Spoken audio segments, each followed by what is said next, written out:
Hello, everybody. Welcome to the War Room Podcast, the podcast where every single episode we discuss a different topic from war and conflict. I am your host, Kyle. Joined with me, as always, is my co-host, James. Today we are going to be talking about little-known inventions that changed warfare. So the concept is these are things you might not have heard of or innocuous things you might not have thought of that have had a massive impact on war and conflict going forward. So if you are watching this after the fact, we do these episodes live on Twitch. So if you go to twitch.tv / War Room Podcast, you can find us there. Please give us a follow if you can. You'll be able to see us when we go live, as well as hang out with us through the podcast.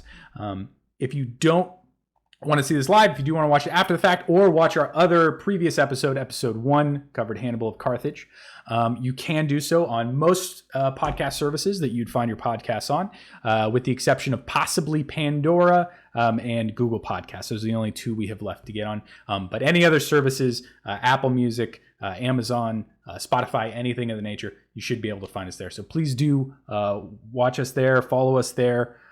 We are going to post the full video here. We will have the live version as well as the edited version posted to our YouTube as well if you go to the War Room YouTube channel. And I don't know if all that stuff is currently linked in the Twitch channel, but we'll make sure to link those things at some point if you haven't. But just do a quick Google search and that should get it as well. So today's topic, like we said, is going to be little known inventions that changed warfare.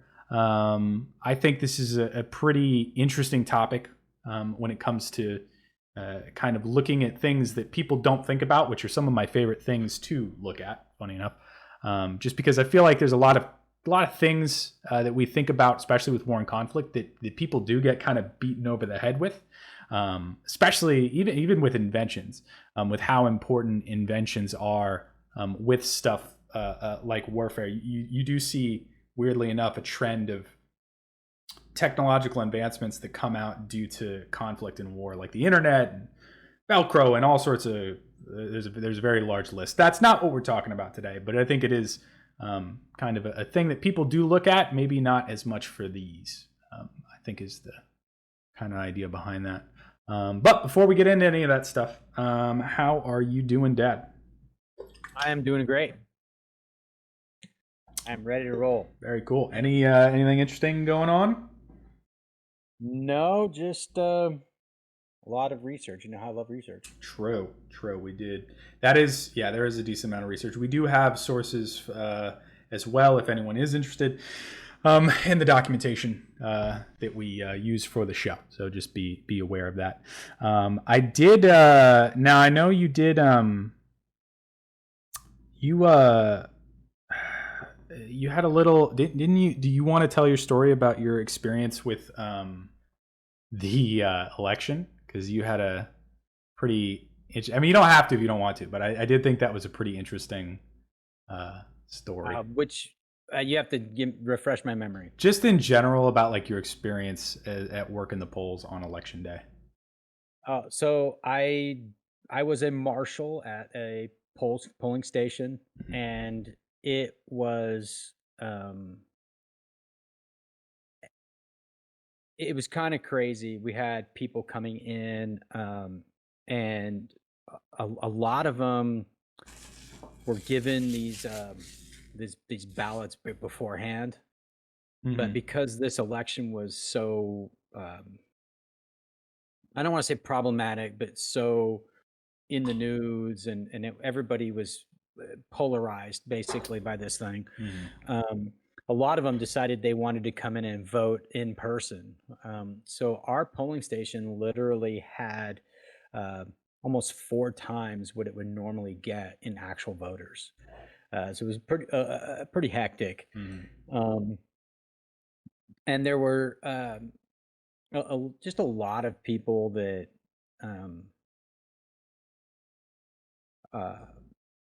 I'm not sure if they're paid to do it or what, but they're called observers, poll observers. I'm not really sure how they become a poll observer or anything like that. But you're talking about the like official ones, right?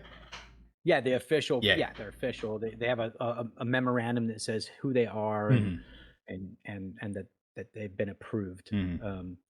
The unique thing though was that they had like 2 hours of training Mhm. um, to be an observer. Mhm. And unfortunately, what was really troublesome about it this year is because of the COVID, we didn't actually get a lot of training. So the inspector for each polling station was trained. The marshal for each um, polling station was trained. So I was trained, but all of the other jobs, they just got a handbook, like a little, Mhm. a guidebook, and it made it very difficult because unique things would come up, and then we would have to try to work through them. Mhm. Um, and unfortunately, at my polling station, the observers were just relentless. Just they were all over me like, stink, Yeah. as they say. And so it was pretty brutal, honestly, from that standpoint. Those Mhm. things always, there's always an issue with somebody's address, or they don't Yeah. have their ID, or some of these things. Mhm. And unfortunately, not all the poll workers received very good training this year Mhm. because of COVID. Mhm. Normally, they would get training, um, and so it did make it a little bit difficult. Mhm. However, all of the people that were coming in to vote were genuinely um, uh, no real issues there. They didn't give us a literally very many problems. It was actually the people that were there to observe us that gave us the most problems this year. I believe that. Yeah, that makes sense actually. Yeah, I am interested to see what the experience. I mean, I guess should you choose to accept the experience again, but curious to see what the experience looks like. Um, after that, within 4 years With a from now, less or two volatile, 2 years from less now, I guess. volatile thing. Yeah, 2 years. I mean, I guess in the next Senate elections, we should be able to see. By then, hopefully, the vaccine is out and things are at least somewhat returned to normal. But yeah, no, I just thought that was an interesting story. So thought it'd be cool to tell, but I don't have any interesting stories. My life has been spent hunting the PlayStation 5 and working. Those are the two things I do now, and that is about it. But I guess with that, let's go ahead and get into the topic for today. So we kind of already introduced it a little bit, but we have 9 things. We'll see if we're able to get to all 9. It kind of depends on what we're doing for time. Kind of hard to tell because we do tend to talk quite a bit, which I guess is kind of the point of a podcast. So excuse me, not really the worst thing in the world. But we do have 9 laid out today in a various order. I know a little bit about what you're doing. You know a little bit about what I'm doing, but we actually don't have, I think, that much information about each. So a lot of what James is saying, it's going to be my first time hearing it, and vice versa. With that, we don't have a script at all of yeah. what we're going to say or anything. Yeah, if you are watching the video and you're seeing me look left to the screen over here, that's because 1, I'm watching chat, 2, I'm monitoring like video levels and all that jazz. But yeah, I am paying attention. It's not because I'm not.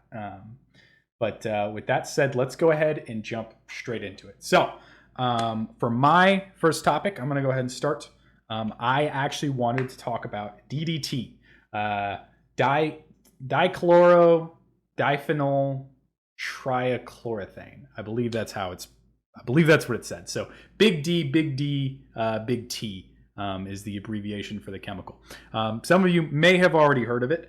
Some of you may think of DEET, which is actually a different chemical that's not the same as DDT. Kind of similar in its use, but it is a very different concept. Now, DDT is a chemical. It was discovered. Technically, it was. You'll see a theme with this, but technically, it was discovered in 1874 by an Austrian chemist. Geez, that's a hard word. Austrian chemist, Othmar Zeidler. Now, like a lot of inventions, especially in inventions around molecules and chemistry and elements and things like that, Funny enough, when people first discover it, you'll notice they actually don't have a use case for it, or they oftentimes just misidentify what it is or misidentify its properties. That's kind of the case with DDT. When it was first discovered, it didn't really have a use case. So it was created. It was shown to be created, but it didn't really have anything you could do with it. It wasn't until Paul Herman Mueller in 1939, so literally a full, 70 years later, discovered that it could be used as an insecticide, was where it actually became a useful chemical. He did win the Nobel Prize in medicine for his discovery, but I think that's a really interesting concept, that there was this pretty important product that literally sat discovered for 70 years before it was actually used in any form of like useful application. Now, DDT specifically is used as an insecticide, so it keeps away things like pests, mites, bed bugs, fleas, things like that cause diseases of the case, which nowadays I feel like we don't think about it quite as much. We think of mosquitoes, certainly, when it comes to malaria and things like that, but insecticide-based diseases actually caused a massive amount of deaths, especially in conflict. Only in pretty recent history, modern history, have we been able to really look at warfare as two sides fighting each other with guns. Prior to the invention of DDT, prior to the invention of stuff like penicillin, things like that, you basically had to write off a good chunk of your forces as just lost to disease, famine, desertion, things that we don't typically think about in the modern warfare, I think, or the modern battlefield, I think. So I think that's a kind of an interesting concept with DDT. Is it really changed how we could look at casualties in warfare. So, for example, just as a reference point, DDT was invented, or it started to actually be used in conflict in the 40s. So it wasn't used prior to that, even though it was invented. I think it wasn't until like 44 that it started getting actual usage in warfare. But the Indian Armed Forces had malaria rates of over 50% in 1942. So 50% of their soldiers had malaria. That was down to 15% by 1945. Almost exclusively because of the use of DDT. The idea is you would go and you would put it in blankets, you put it all over an area, and this was one of the few chemicals that could actually stay there and detract bugs for a long time. Now, we do know now that DDT has some adverse effects on humans when used in high dosage, as well as on the environment. So it is banned in a lot of places now, and it's not used in the same way. We have different insecticides we use. It is still used to a certain extent in certain industries, but it's definitely changed quite a bit. But it literally let us change the way we did warfare in World War I versus World War II, just because of the sheer fact that we could reduce the amount of people died. I think in World War I, for every 2 people that died from disease, 1 person would die from a bullet. So it was 2 to 1 was the ratio, as you can kind of think about it. In World War II, for every 1 person that died of disease, 9 people would die from bullets. So that's a much better ratio as far as, losing your soldiers to insecticide-based diseases, just because that's a net loss for an armed group. It's just a different kind of loss, and you calculate it differently. And that's just death. That's not even including taking soldiers out of a fight. I was going to say that's actually the biggest effect is not the deaths from all of these insect-borne illnesses. It's actually the loss of manpower and the ability to sustain combat operations. So if, like you said, 50% of their soldiers were suffering from malaria, then that means that half of your your force is able to actually fight. Yeah. So it doesn't just affect them. Like death is very permanent. Okay. It is an absolute permanent thing. Fair enough. But if it takes 3 months for them to die, you lose them for 3 months. Yeah. Effectively. And so and if you do in a battlefield situation, people don't really get to recover like to 100%. So, for example, even if you return them to the battlefield after a bout of Malaria or typhoid or typhus, malaria or any of those types of things, they are so depleted that their actual effect on the battlefield is quite reduced. And people have a hard time kind of gauging that, but it's as simple as if you look at any industry, if you lose 50% of that industry, what does the production go down to? There are way less than 50%. There are companies that cannot actually function at 50%. They can't do it. They can't build a car with only 50%. Because they may only have 5 people that operate one of those machines. And so you would literally have to hire more people just to come in for that, or train them, so on and so forth. So that the deaths is one aspect, but the effect on the battlefield is much greater than just the loss of life. Trench fever, I think in World War One, on average, I want to say it took out soldiers for up to, I think it was on average a month, where they were in the infirmary, just out, unable to do anything at all. Yeah, and it got to the point where they stopped sending them back, and they just let them kind of rot in the trench. It's astronomical. No one can. I've been on the battlefield. No one currently can really comprehend what the trenches were like. It's quite possibly one of the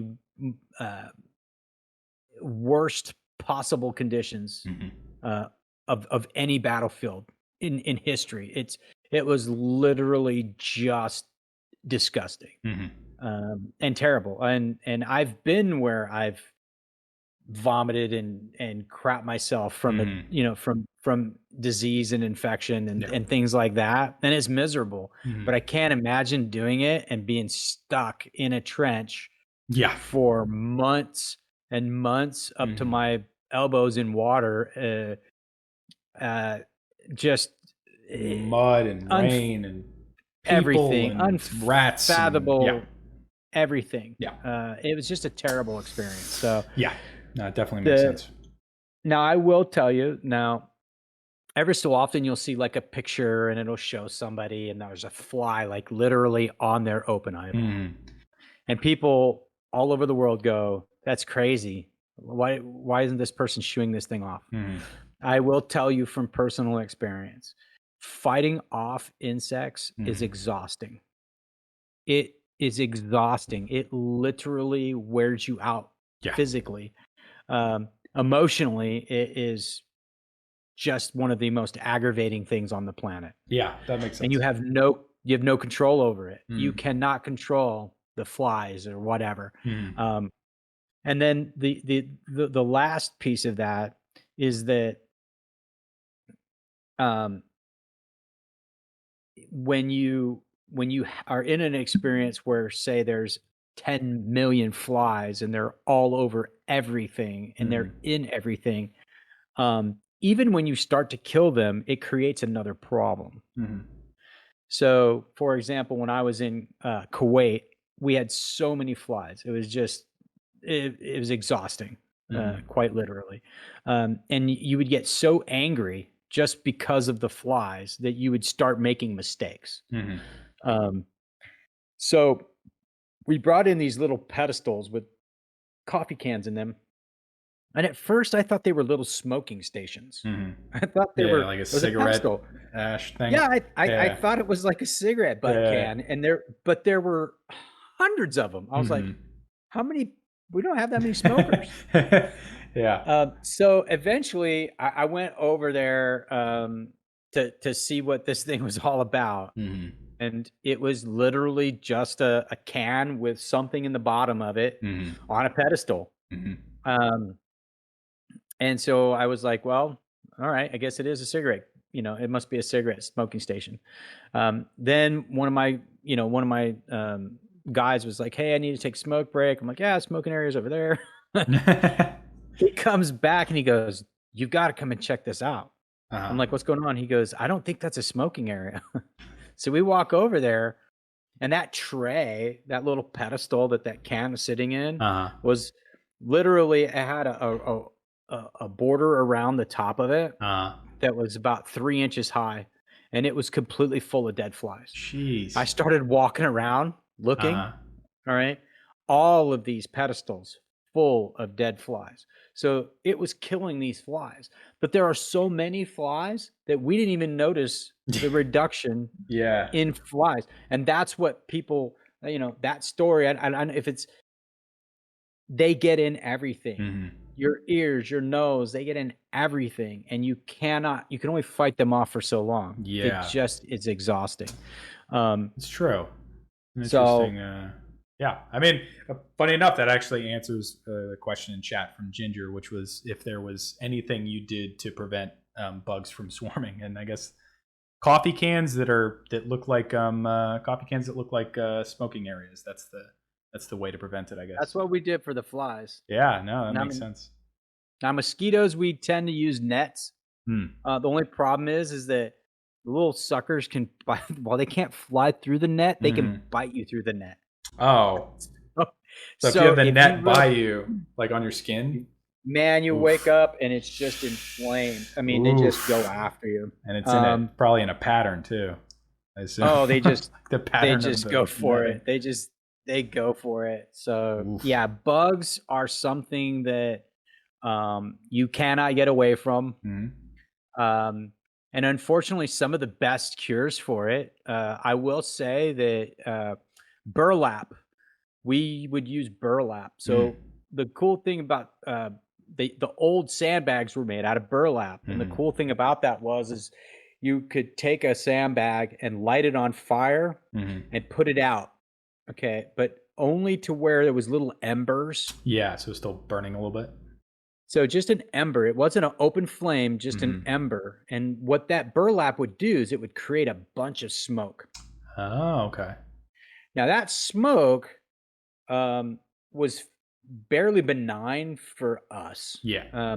It wasn't like we were coughing or Yeah. Yeah. anything Yeah. like that. It's a very benign smoke. Mhm. Um, but for mosquitoes and bugs, Mhm. they can't breathe in it, and Hmm. so they would steer clear. Problem is, if you create a bunch of smoke on the battlefield, guess what? That's where You you give are. away your positions. Yeah. So it's a double-edged sword. Yeah, So that's true. That is a um, big come find me. yeah, but all those that go out camping, Mhm. let me tell you, burlap is cheap Good. and it works great.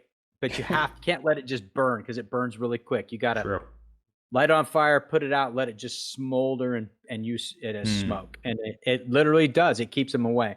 But you have to be in the smoke. You have to stay in the smoke, or Oh, they, I guess that is the as soon as downside. you step out, they're there. That makes sense. Cool. Okay. Well, that is DDT covered. What do you got? We're going to the next one. Yeah. Yeah. I All think. right, the next Yeah. one is one of my personal favorites. Okay, night vision devices. Um, so warfare was conducted primarily during daylight hours for the bulk of human history. Um, Humans have spent hundreds of years trying to figure out how to fight at night. They really have.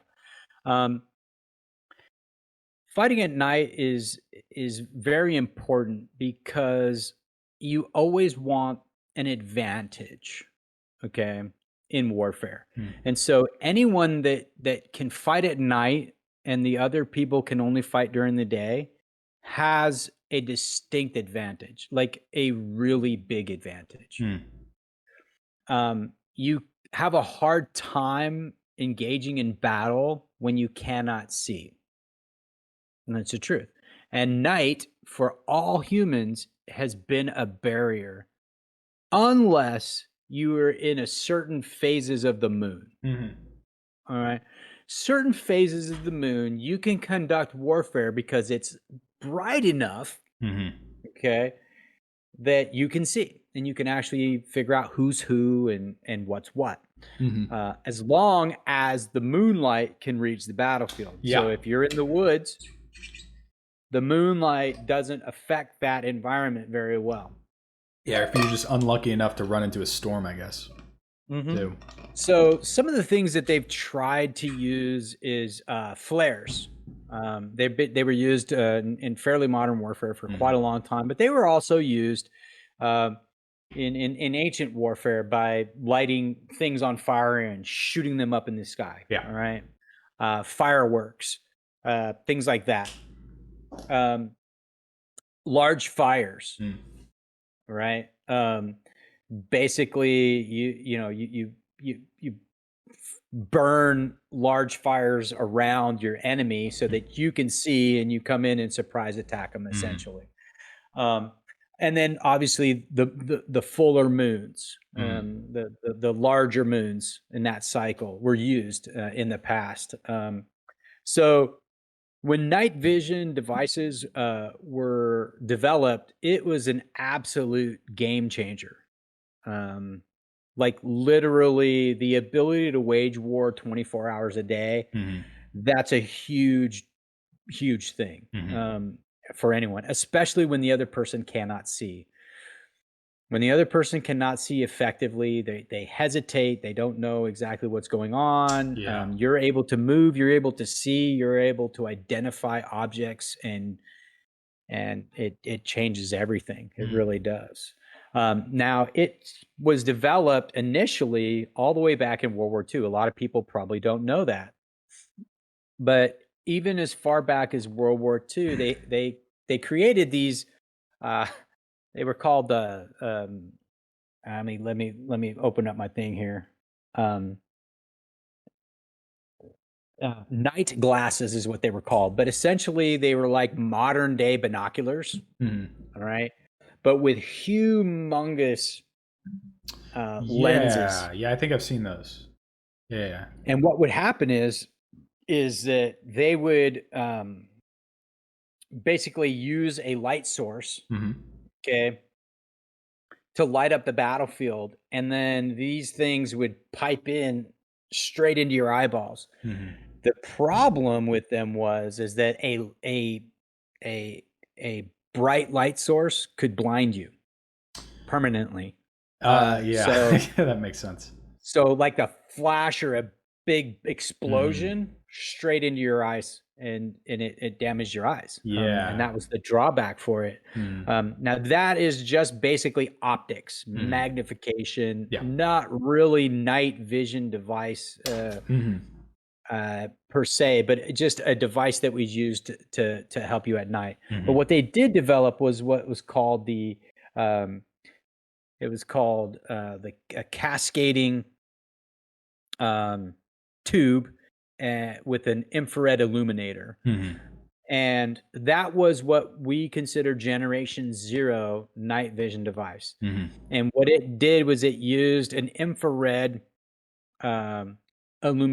bulb, essentially, that you cannot see with the naked eye, but you can see with another night vision device. And what it does is it basically puts light out that isn't in the human visible spectrum, but it was within the spectrum for that night vision device. And it wasn't great, but it allowed you to actually identify targets at night and engage them. Vietnam, well, actually, let me step one back. So the Korean War used those same devices as World War II. Okay. You're talking about the optics devices? And like that cascading scope. Oh, okay. The cascading scope as well. Gotcha. Now, when we get to Vietnam, there's a big change in technology that takes place between Korea and Vietnam. And we get into the Generation 1 and further night vision devices from that point on. And those devices are totally different. So the first one that a lot of people are going to recognize the name of is called the Starlight Scope. Mm-hmm. That could be mounted on the M16 A1s. Could be mounted on the M60 machine guns. Mm-hmm. It could be mounted on the 50 cals. It could be mounted on almost anything that you had back then. Mm-hmm. Excuse me. And what it does is it uses the ambient light from the moon and stars to enhance the available light. Mm-hmm. All right. That's a big difference. Rather than having to use an actual physical light source, you can use what's called ambient light, which is all the light that's just present. Yeah. Now, drawback is that under low light conditions, your visibility sucks. Yeah. So new moon, there's no, light source in the thing. Man, you see like crazy. Yeah. Okay. Waning moon, a lot of canopy overhead, and your visibility drops way down. But because any ambient light source, so what you could use is flares and other things would create enough light that all of a sudden your screen starts to brighten up. The muzzle flash from your own weapon starts to brighten up that image. Okay. Now the cool thing about the Starlight Scope is it actually had a reticle inside of it. So you could actually use it like an actual scope and engage targets based off of where the target was in that reticle. Okay. A huge advancement. Yeah. And what that did is it allowed our guys to be able to engage the enemy 24 hours a day. Just real quick, the way these systems work, they all work fairly similar. The object goes through the initial lens, and then it's going to take and that image is going to end up on a microchannel plate. And then it takes an electron and it speeds it up. All right. And then it hits that plate and it breaks up that electron, excites other electrons, and he gets them all moving. So it takes one electron and it basically has this cascading effect. Okay. And then eventually it goes towards it's a phosphor screen.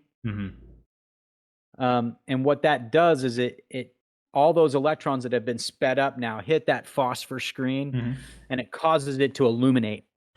Okay, that makes sense. All right.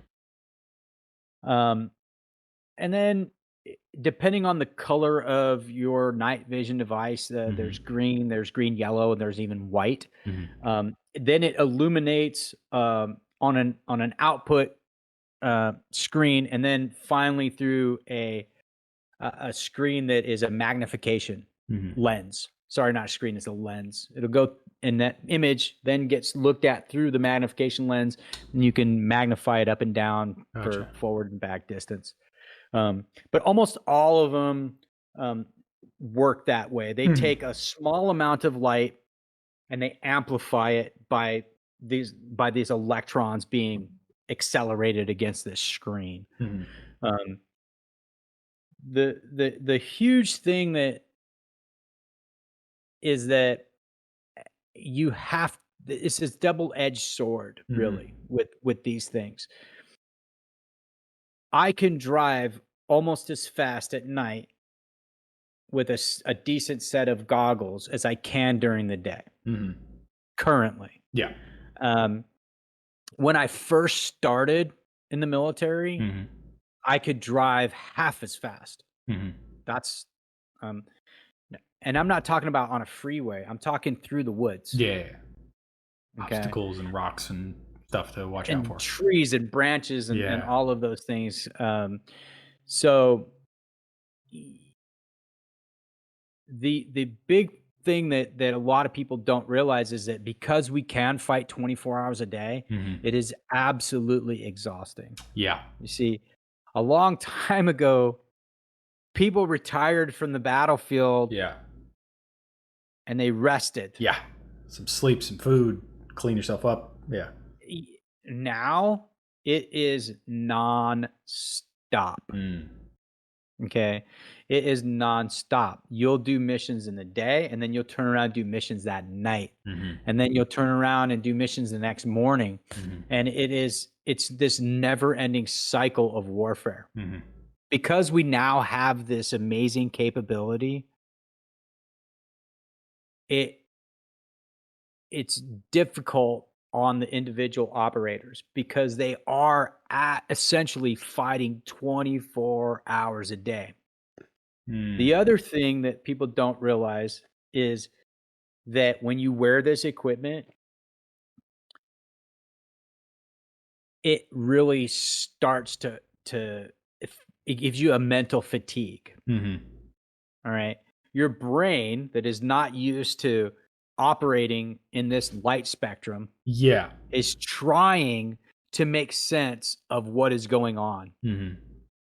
All right. So when you wear these goggles, after a certain amount of time, your brain gets fatigued. Yeah.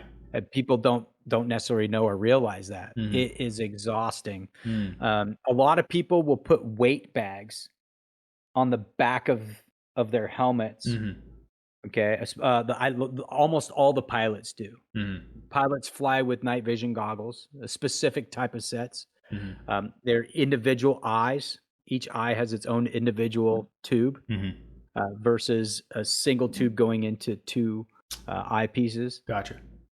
And what they will put a weight bag on the back of their helmet because of to try to make the weight that's on the Like front, alleviate it. Yeah. Like a counterweight, basically. so it's not counterweight, which increases the total weight. Yeah. But True. yes. Interesting. So there's a lot of things that go into this that Mhm. people don't necessarily realize until you actually have to try to use them. But Yeah. I will tell you that I can fight just as good at night Mhm. as I can during the day Mm. with a decent set of night vision devices. Yeah, I think that's an interesting concept because I think it's something that's hard for people to wrap their minds around, that idea of like the amount of physical fatigue that comes from mental activity. Like a prime example is if you look at like the amount of calories that professional chess players burn actually during their matches, it's really high. Because just the like processing that much information over that span of time and that quickly, it's work for your body to do.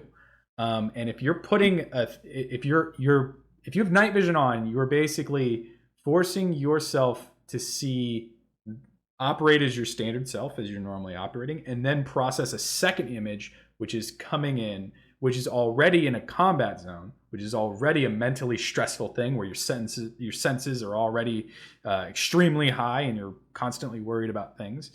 All of that mental stress is a physical factor. It's not even just like a, oh, I'm tired, or like your body burns extra calories to process all this information, to do all these things. I think that's an interesting concept. I don't think a lot of people think about. So cool. Well, I don't want to. I think we're running a little long. Do you have anything else for that topic you wanted to hit, or? No, I think we're good. I probably went too long though. No, you're right. Good. The next one is pretty short. I don't have that much information for this one, so this will be a quick one, which is wristwatches, which I actually honestly did not know that much about the history of wristwatches prior to looking into this. So the idea behind this is that timing on the battlefield is obviously extremely important. And prior to the invention of conventional timepieces, there really wasn't too many great ways to do it. And we take it for granted now, but if you're imagining being on the battlefield and having to plan an attack without the ability to actually coordinate a time, it's pretty difficult to get 500 people, 1,000 people, 10,000 people moving and on pace and on track to do the same thing at the same time. Prior to that, it really wasn't too much of a thing. You could use things that happen in nature. You could use like dawn, dusk, things like that, but those are very set times and kind of easy to predict when they're going to happen. Those are also subjective. Yeah. Those are very subjective when you don't have a timepiece. Yeah. dawn is subjective. Is it You know, when is it when you first see the light? Is it when you first see the sun? Is it is it when the whole sun is above the Yeah. horizon? Is it so? It's very subjective, and Mhm. it's not precise in any way, shape, or form. Yeah. Back before timepieces, it was literally audio Mhm. and visual signaling. Yeah. Yeah. Like you said, So flares was a common one. Like when you see a flare run, flares, flares, flags, uh, trumpets, bugles, bugles. There we go. Not bagels. um, arrows with Mhm. flaming arrows, Yeah. Black arrows powder that burn arrows. different colors. Mhm. Arrows that would burn different colors would be used. Yeah. Uh, drums. Mhm. So quite literally, a timepiece makes a huge advancement, because if you use a visual signal to say start, shift, move, whatever, Yeah. retreat, all of those things, or a audio signal, a drum, a bugle, horn blasts, Yeah. explosions, clapping, yelling. Yeah. Okay, all of those give you away. Yeah. Everyone can see those, including the enemy. Yes. However, a timepiece allows you to not only synchronize the start of something, but it also allows you to synchronize specific movements. So it allows for feints and things like that. Yeah, the pieces therein, they can be organized. It at that allows point. you to manipulate people on the battlefield in a way that you really could not do before, without in some kind of secrecy. Yeah. Yeah, I think again, it's one of those. We'll run into this concept over and over again, which is inventions are created and then literally sit with basically kind of untapped potential for a long time before that's actually realized what they could be used for. So the first kind of examples of wristwatches that were made around 1868. And funny enough, they were made as fashion. They were made as fashion for women, basically exclusively at that point. And it was just basically a bracelet, like a pretty bracelet you could wear, and it had a timepiece on it. It was a very cool concept, but it didn't really catch on in the same way. Now, pocket watches did exist at this time, so it's not like there was no timepieces that were available. But the reason that the wristwatch was brought into military service by the German Navy specifically in 1880 was that sailors on board the ship said, "Hey, we really, really don't want to have to pull out our pocket watches from our pockets and then open the clasp in the middle of a bombardment, like in the middle of like cannon fire overhead and like loud bangs and the ship rocking in the middle. It's just it's unsustainable, and you'll drop it. It's hard to see. You got to watch.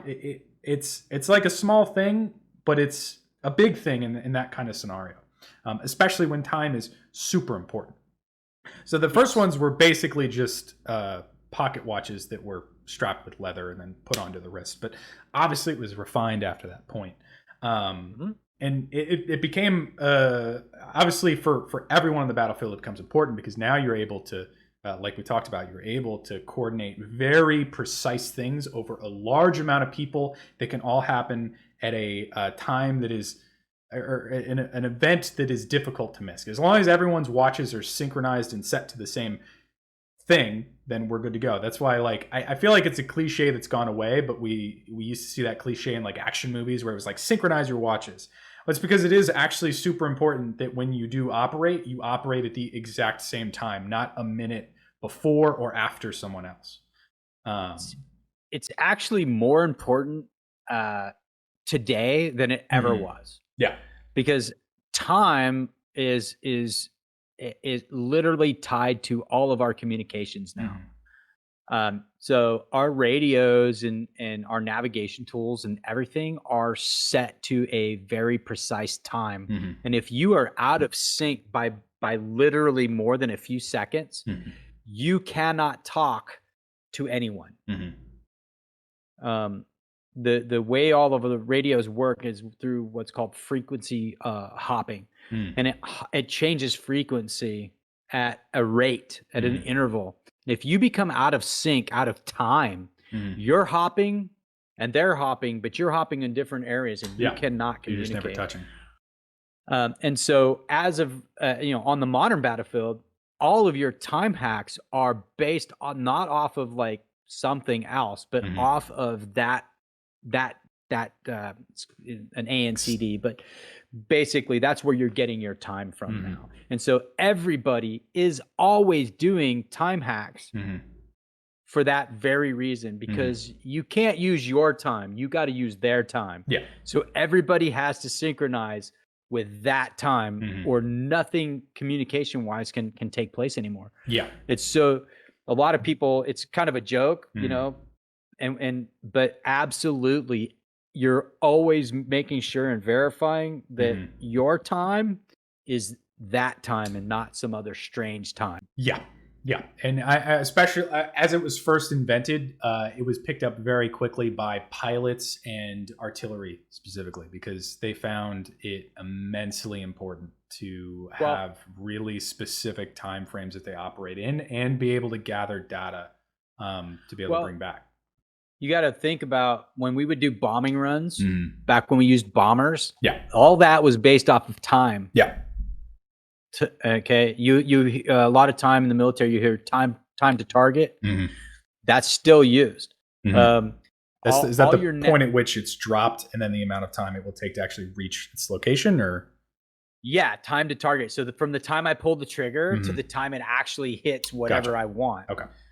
All of those things are still being calculated, and a lot of your pilots, they're using time from waypoint 1 to waypoint 2 as a navigation tool, flying at night and things like that, calculating their fuel, calculating all those things. Is a lot of those, your time on station, all of those things are all very, very dependent. And so you'll find that a lot of your military watches are very, very, very, very precise. They have some unique features that aren't on a lot of other watches. And they're very expensive. Some of them are very, very expensive. I've seen, and it's because of those features, and because you need a certain level of quality just to be on time, on target. That makes sense. Yeah, and for like, again, the pocket watch did exist, but I want people to imagine you're holding the drive wheel for a bomber, and you're doing your switches, and you're monitoring your run, and you're talking to the people that are screwed in the back, and now you have to stop, take your hand off, pull out of your pocket a pocket watch, unclasp it, check the time, reclasp it, put it back down, go back, instead of just going down. Again, it's a small thing, but it's a big thing when you really think about the total concept. So I think we're good on that one, unless you have any other thoughts on it. But cool. What do you got? Okay, so the next one is transistors. And a lot of people are probably going to go, well, transistors, really? How is that invention and warfare, correlate? But the truth is that the transistor is a unique technology that a lot of people just kind of ignore it. It's this little thing that doesn't really do anything by itself, but nothing works without it, kind of type thing. It's boring. It's a boring little thing. Computers used to literally fill entire rooms, and they would take years to build and cost millions of dollars. The transistor really allowed us to make things like an iPad, a wristwatch, a phone, your car, all the technology in your car, all is really able to function because of transistors. Before transistors, we used what were called these radio tubes. These big, huge vacuum tubes. And so initially they were developed because Alexander Graham Bell's patents were expiring.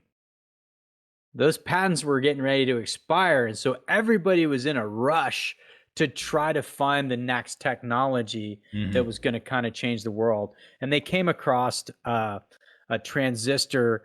They figured it out, but it was made with germanium. And the problem with them is that while the electrons could fly across this thing super, super fast, they had a temperature coefficient problem, essentially.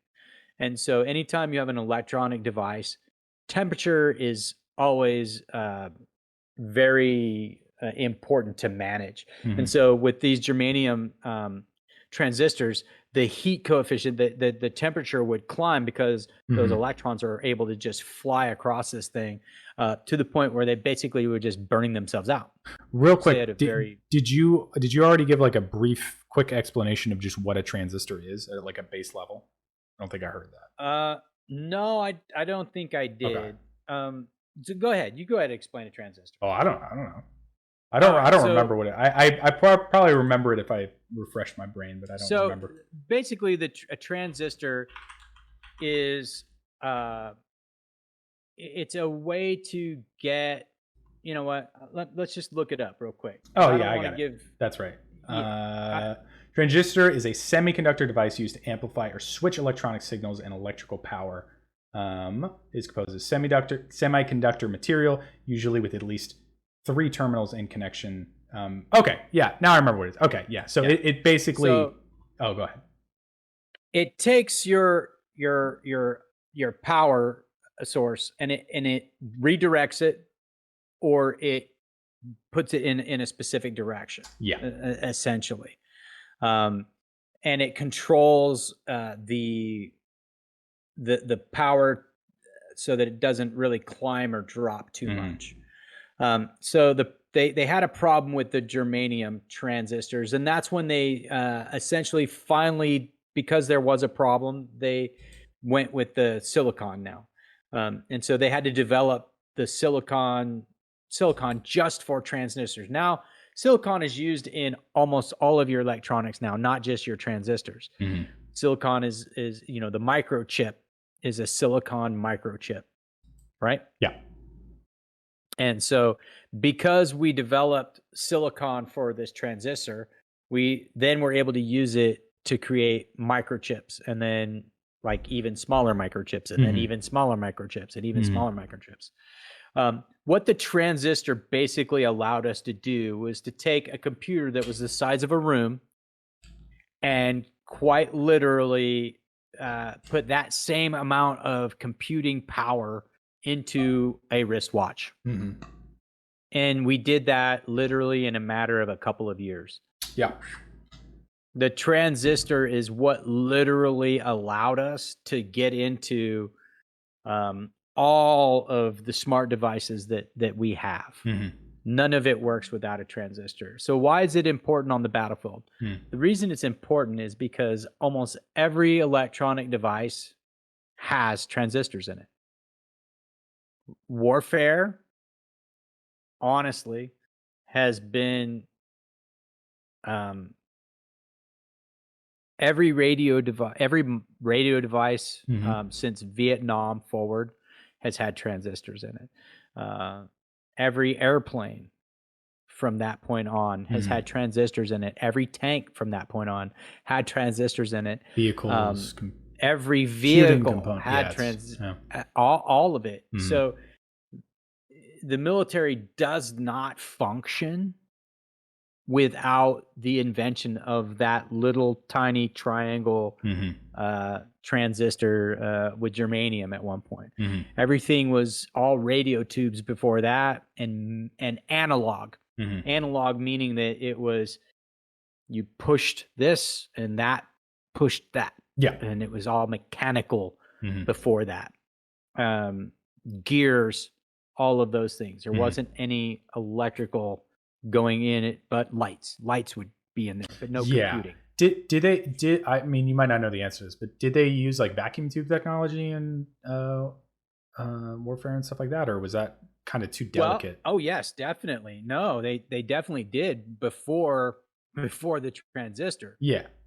They used the radio tubes. Okay. And so I have a story. So a lot of people love these old tubes because they pop when you drop them and throw them. Okay. People love to throw them and shoot them and all manner of stuff, right? So in Iraq, the Iraqis had a super war room that we were able to get into, and it had a ton of computers that ran off of vacuum tubes. Okay, super ancient technology, Yeah. like this old as hell, that was still in there. And then we found a couple of these little sheds that were full of radio tubes. When I say full, I mean you couldn't actually walk into the shed. You would open the door, and it was just wall to wall, floor to ceiling radio tubes. And so for all the guys out there and ladies out there that love to throw radio tubes, old vacuum tubes, Yeah. people had a heyday with those things. It was entertainment. Free entertainment. Let's put it that way. A lot of them, they were thrown in a safe area. Yeah. Yes. Yeah. So now you would think with all that money, right, that Iraq had with oil and all those things, and golden toilets, right, golden toilets and stuff like that. Yeah. But they still had some old janky technology. I mean, honestly, the current U.S. military still has some pretty old janky technology for.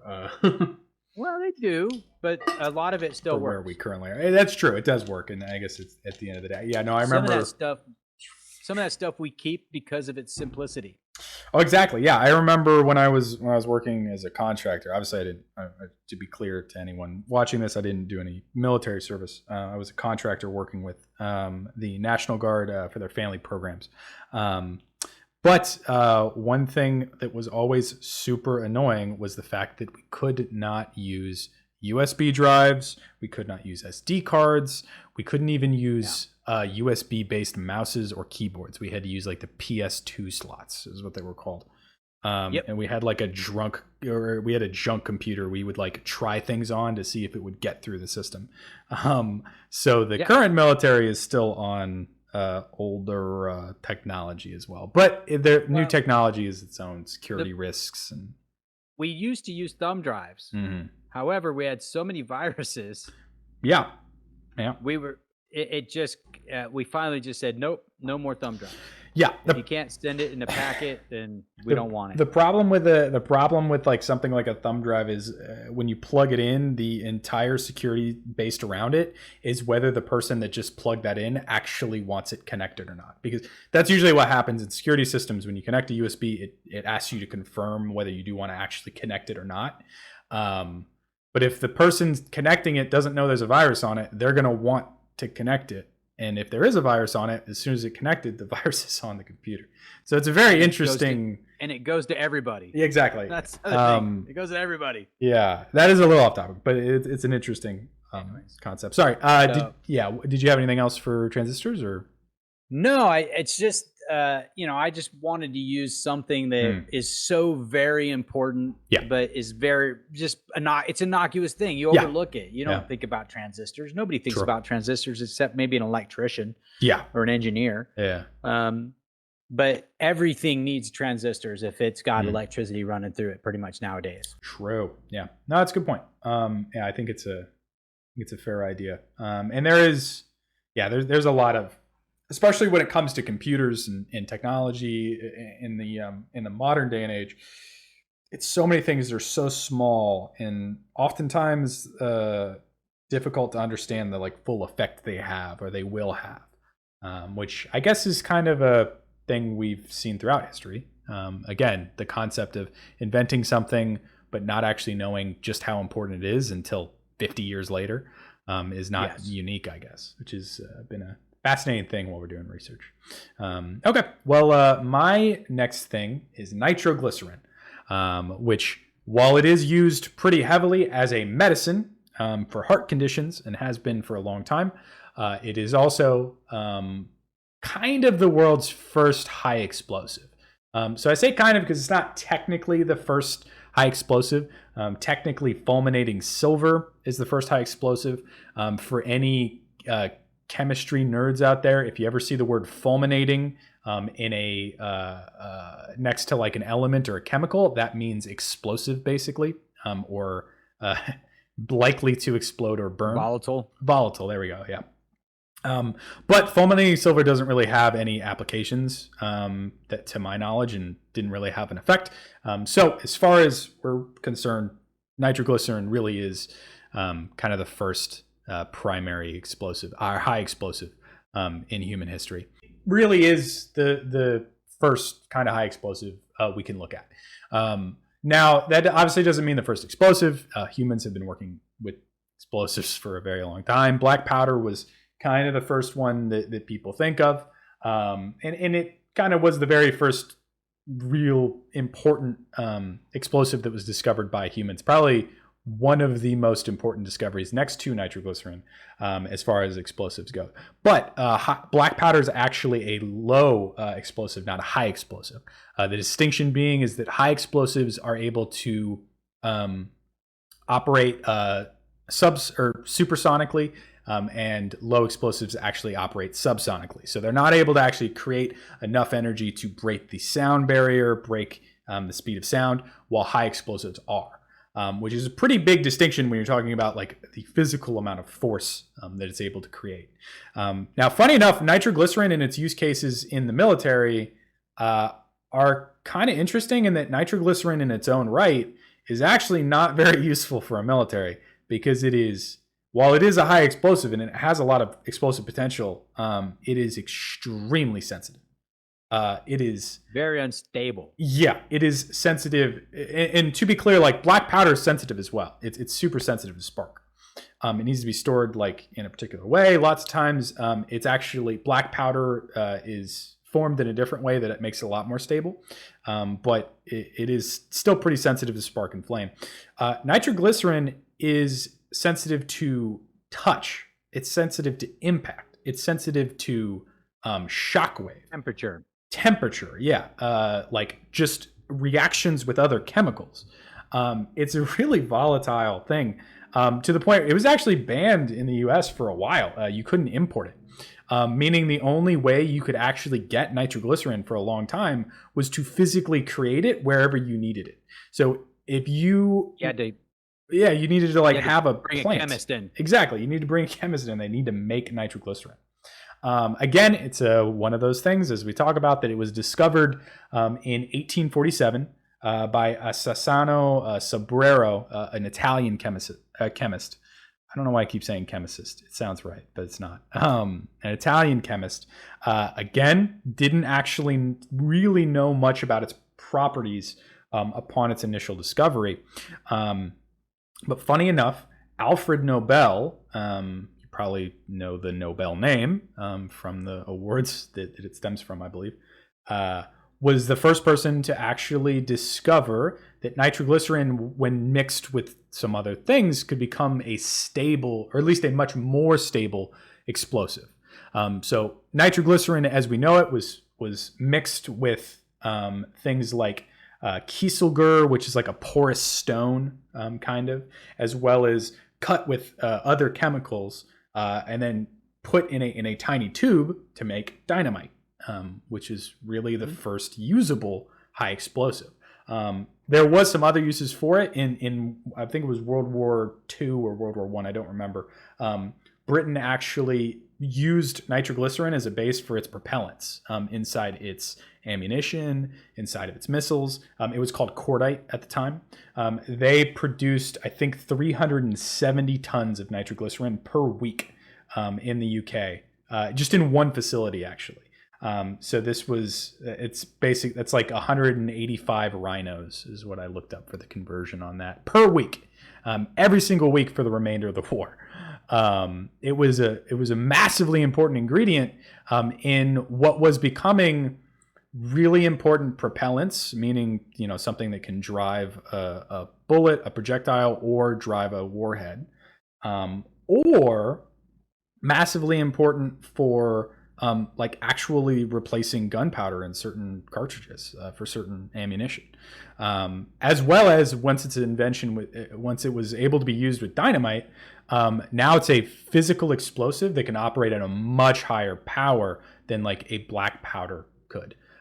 Black powder is one of those things where we did have black powder grenades and bombs at one point in history, but they relied on like a cast iron shell. The projectiles created by that shell, that was the danger of the bomb. Compared to something with a high explosive, where not only is the explosive itself dangerous, the flame it creates dangerous, the shockwave it creates is massive and enough to kill at a much higher range than something like just a projectile-based explosive could. Well, the main difference between the low and the high explosive is quite literally this. Low explosives, when they are described, it's they low explosives burn. Mm-hmm. High explosives detonate. Yeah. Meaning that they burn so fast, right, that it's not even considered a burn. It's literally considered an instantaneous detonation because it's traveling so fast. And a lot of people will argue about that, but that's the reason why it's called det cord and fuse cord. Yeah. The fuse cord burns, the det cord detonates. Yeah. Because it's going at this is just a random number off the top of my head, but about 1,600 meters a second. Okay. That's pretty fast. Yeah. All right. So if you lined it up in 1 second, it would travel from there to there, 1,600 meters. So for everyone, they consider that to be an actual detonation. It's happening so fast. It's not really burning. It's really detonating along the entire surface in literally a second. And so what you would run into, one of the main reasons that there was so much difficulty with nitroglycerin to begin with is the lack of understanding of what was actually taking place. Right? They invented something that they literally didn't have the technology to figure out what was really even going on. Yeah. When it was taking place, it was all theory. They were theorizing about what was taking place because they didn't have a camera to watch it, to slow it down. The other difference that I will tell you is that with a lot of your low your low explosives, they are still absolutely dangerous, and they have their own uses on the battlefield. A high explosive, you can literally see it coming. There's an actual shock wave that precedes.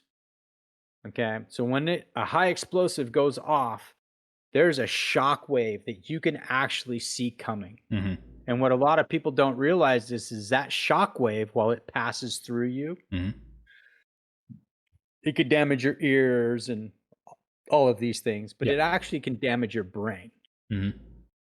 So even though you're outside of the initial explosive radius, that shock wave actually coming through your body literally disconnects some of the neurons. The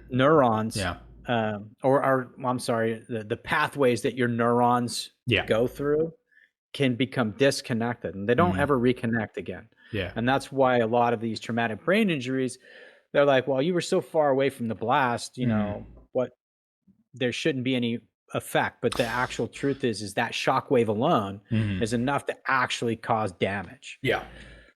For reference, like the reason like high explosives work the way they do is because it's basically conversion into, it's one, a release of energy and a conversion of gas, basically, that expands so quickly. It's literally like a shockwave is literally the air being moved out of the way and the energy being transferred so quickly that it is affecting the environment around it. And it, like, brains, like obviously there is damage that can happen to the brain, but I don't think people realize how deadly high explosives are when you're not even near where the blast has happened to your organs, like not even just your brain, your heart, your liver, your lungs.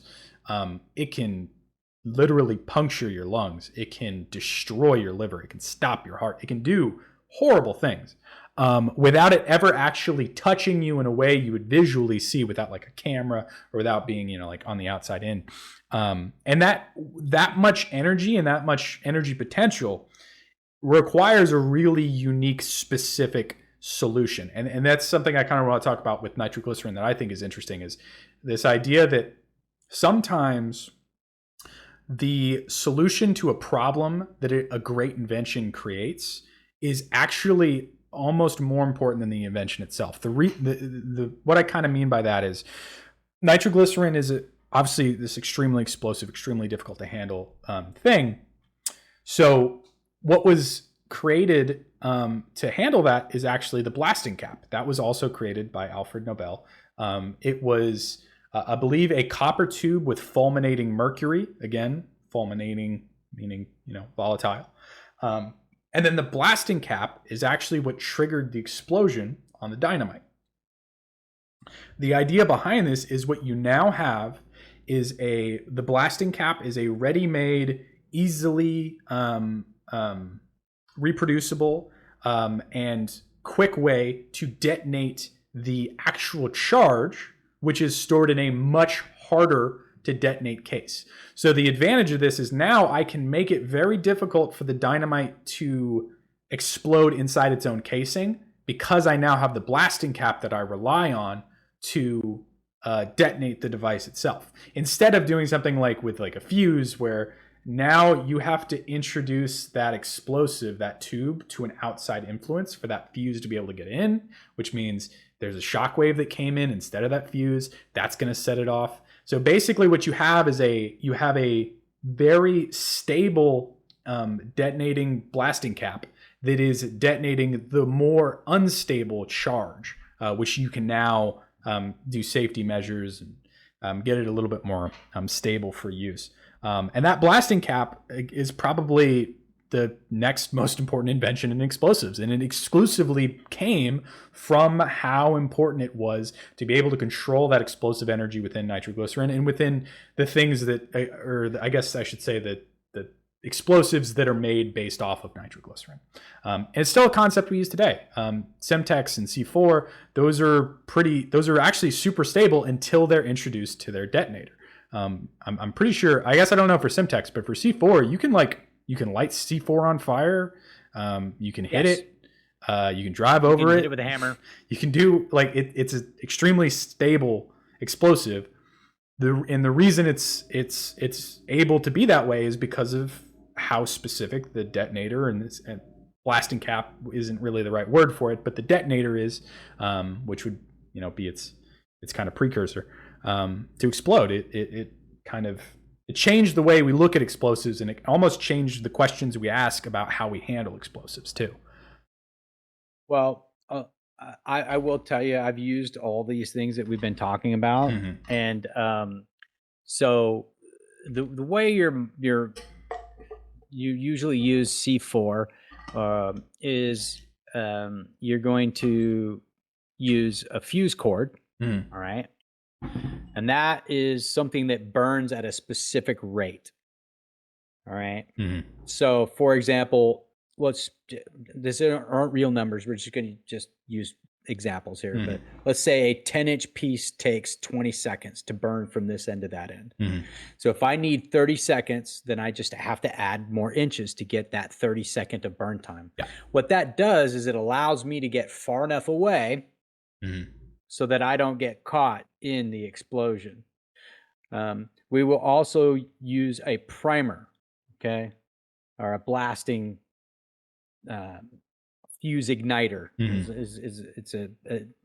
We would use a M70s, and it's basically a blasting cap, and what it does is sets off that burn fuse, okay, and then that would go into what's called detonating cord, okay, and that det cord would then get put into the C4, all right, because the C4 requires more energy for it to actually explode Like you're saying, it's very stable.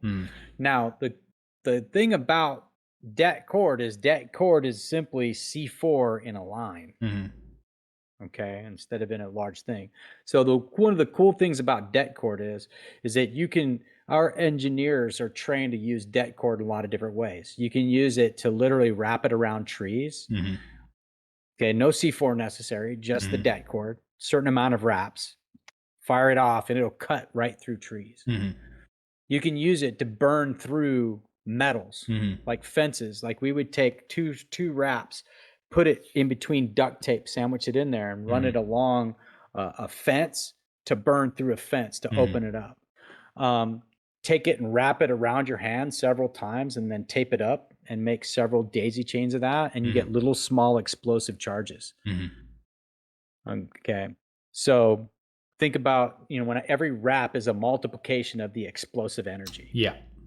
So when that det cord explodes, or that C4 explodes, or any of those high explosives, they're traveling at that shock wave that is coming out of there is traveling at like 5,900 meters per second. So that's how fast that's how much energy is being produced almost instantaneously. Yeah. So that's the unique difference between that low explosive and that high explosive, is that those high explosives can be used in a lot of different ways. Another unique use that we used to do is we'd take a water bottle or a 2-liter bottle, and we put a hole in it and then a hole in the cap and fill it with water and put a couple of wraps of det cord up inside that water. And when you would light that off, we would use that for metal doors, and you put it up against it with a stick. And when it explodes, the water pushing against that door from that small explosive, because water is not compressible. Yeah. It pushes the door and makes a big bend in it, so you can then open that door. It's like a pneumatic charge almost. That's cool. So there's lots of things that you can do with these things, but I will tell you that the flaw in every system is humanity. We make mistakes. Yeah. And so no matter how much we improve the design on these things, we will always mess it up. Yeah. On occasion. And when we do with a low explosive, a lot of times you can survive that stuff pretty well. With high explosives, your survival rate of making a mistake is very, very minimal. Very minimal. Yeah, I remember we were talking about this earlier, and you were talking about the Dragon missile thing you were talking about, which I think is a really interesting concept. I mean, you can tell a story if you want, but well, one of the things that with all these high explosive and devices is that whenever they fail, they're so damn dangerous that you have to be super cautious. So generally with like your handheld explosives, you would generally use 2 fuses on it and 2 fuse cords, so that just in case one failed, the other one wouldn't, and the thing would actually explode. Because it exploding is one thing. It not exploding is a terrifying thing. Yeah. Because somebody has to go out there to figure out why it didn't go off, or to try to set it off. Yeah. Which is just flat dangerous. Yeah. So with a lot of these systems, like I was a Dragon gunner at one point, Dragon missile, system. And one of the things is that whenever you fired it, if it didn't fire, you could disconnect the sighting system, which was the triggering device, try to reconnect it, try to fire again. If it didn't fire, you could do that an additional time. If that didn't work, you had to sit there for 30 minutes with this thing on your shoulder, pointed at the target, until it was assumed to be safe, because it's so dangerous. Yeah. You just can't have this thing just going wherever it wants. Yeah. Actual live warhead. Yeah. So I've been on a range sitting there with this thing on my shoulder for 30 minutes waiting for the EOD, okay, to come out and actually blow this thing up because it wouldn't fire. We could not get it to fire for whatever reason. It just a bad wire, who knows. I'm imagining, I was talking to Ginger about this earlier, and I'm imagining being like, you fire this thing, it doesn't fire, and you put it back, in the storage area or something, and then 30 minutes later it now decides that it wants to fire next to all the other explosives. It's a terrifying proposition of like pulling the trigger and nothing happening, and now you're just like, well, so it's a whole lot of suck at that point. So that makes sense. It's the big importance of high explosive is it really allows us to just do more. It really does. And it changes the size of everything. Like at one point, I want you to just think about this. We had guns that fired things the size of couches. Right? At one point. Because we were using really basically low explosives. We needed a lot of it. To where now we're firing things at Mach 3. Right? And taking down planes. Like and these are handheld devices. This is something I can carry. Okay, I can blow up a tank with something I can carry. Before, I needed another tank that was even bigger than the tank I was shooting at. Or an entire crew, a couple 100 feet away that could hopefully at one point, hit we what were they wanted. Bombing cities. Hundreds of bombers, thousands of bombs. Now we walk in with very little actual large explosives, and we're able to take entire cities without leveling the entire thing to the ground. No, it is.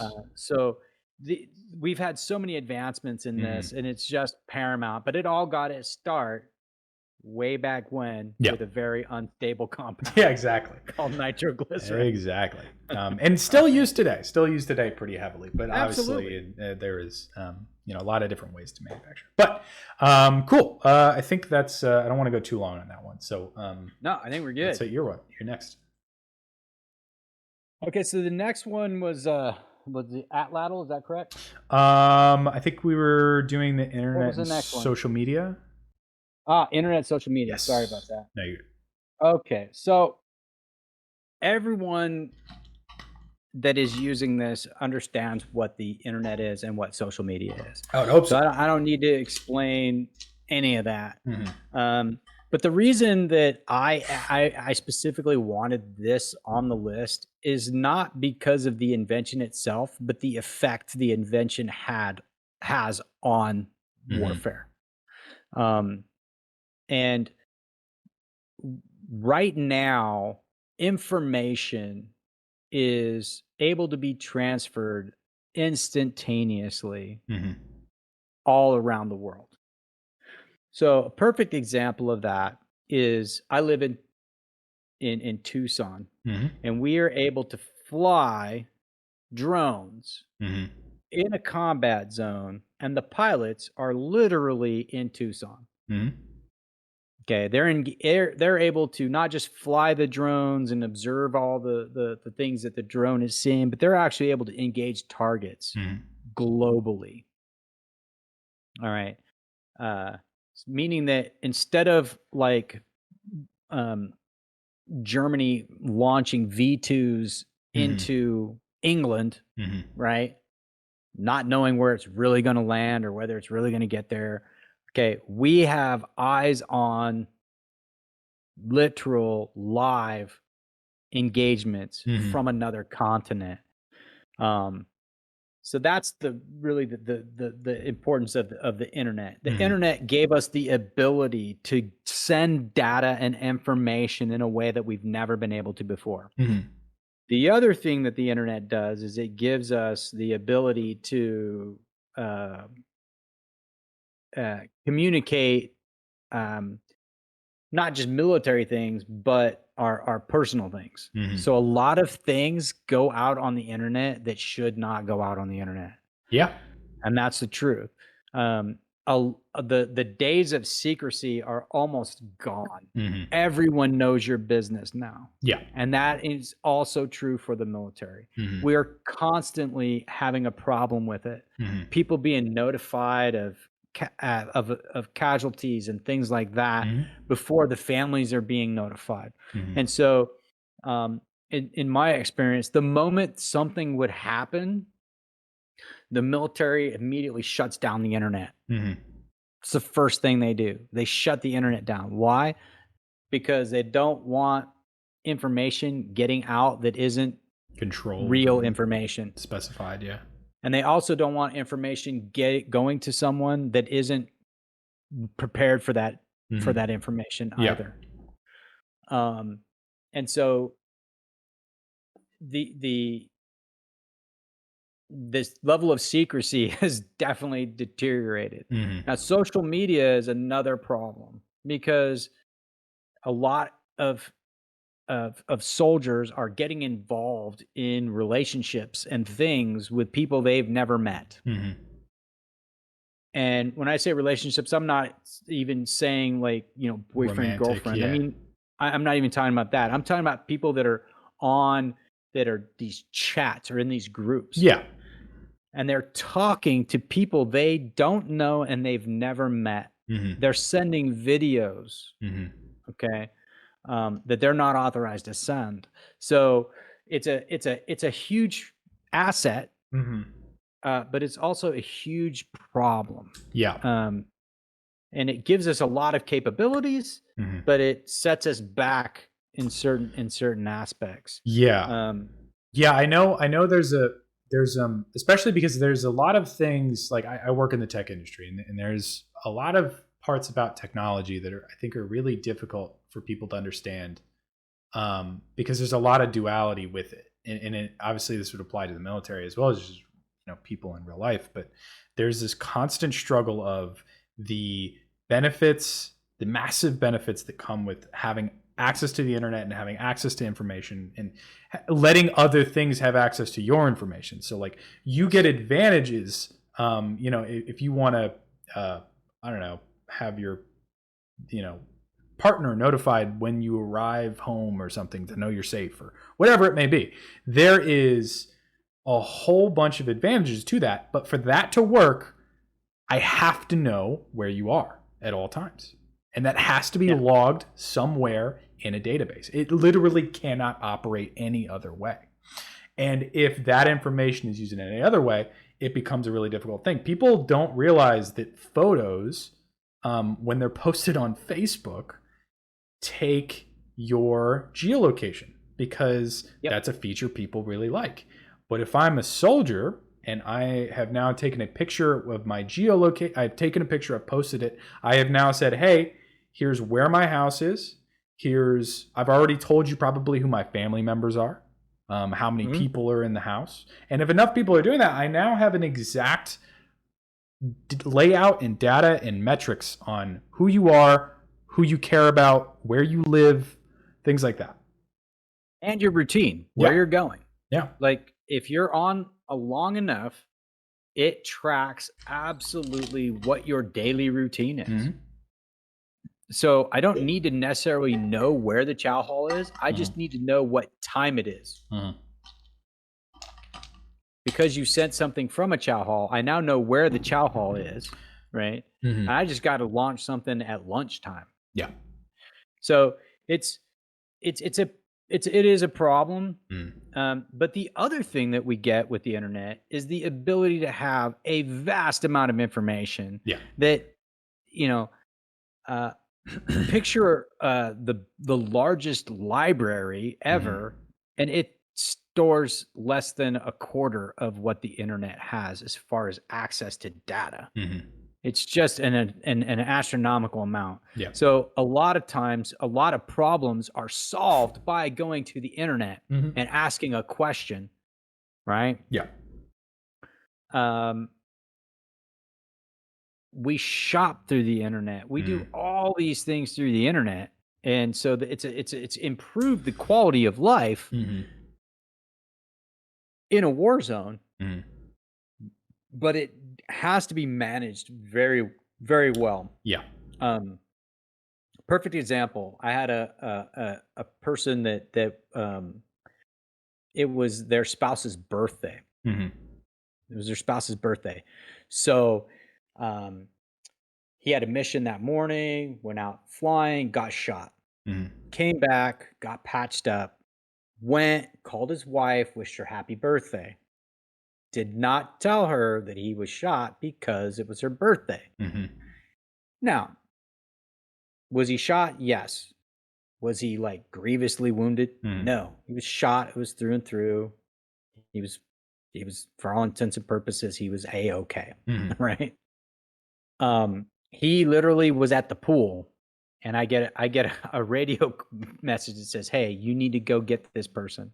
They need to call their wife." And I'm like, "Oh, well, when do you mean I need to go?" "No, you need to literally drop whatever you're doing and go get this person and find them and they need to call their wife." So I drive to the pool, I pick him up. He doesn't want to go. I'm like, "Look, you have to go." Gets in the vehicle, we drive back. He contacts his wife. Somebody used the internet and mentioned that this individual had been shot. That someone in the States told that wife, and she's like, "Oh my God, I just talked to him." Yeah. And they're like, "Yeah, we're not sure how bad it is. He's probably heading to Germany to be worked on." The whole time he's at a pool. Yeah. Taking some time off. Yeah. Right? Recovering. So needless to say, that in a nutshell, okay? So he gets on the phone. He has to reassure her, "No, I'm fine. I've been fine. I was shot before I even called you. Everything is fine." But it caused, I mean, you want to talk about a life-altering moment for that poor woman? Yeah. Okay. So she found out in the wrong way, right? That there was, and it was just unnecessary. Yeah. So literally there is a place for everything, and everything has, limits, but it can be problematic. Yeah. I think an interesting thing as well, and we'll probably talk about this concept a lot throughout these podcasts, but there's this idea in kind of war theory and game theory of, I don't remember the exact specific name of it, but the idea is that when a country goes to war, when a party goes to war, they basically do a cost-benefit analysis, and they say, here are the costs of going and engaging in a conflict. Here are the benefits of engaging in a conflict, and they kind of weigh those, and then depending on what weight is paid to which, that is what makes a group decide whether they should go to war with another country, or makes a rebel group decide of whether they should engage in armed conflict, things like that. It's basically this idea of people have a cost-benefit analysis for conflict. That changes really interestingly when we have something like the internet. And we've already seen an example of this. So if you look at what's happening in Azerbaijan, that's a conflict you would never hear about 10 years ago. You would have no way of hearing about it. When you look at operations that happen with the military against protesters in Hong Kong, or when you look at really any clandestine things that a country would like to keep not known.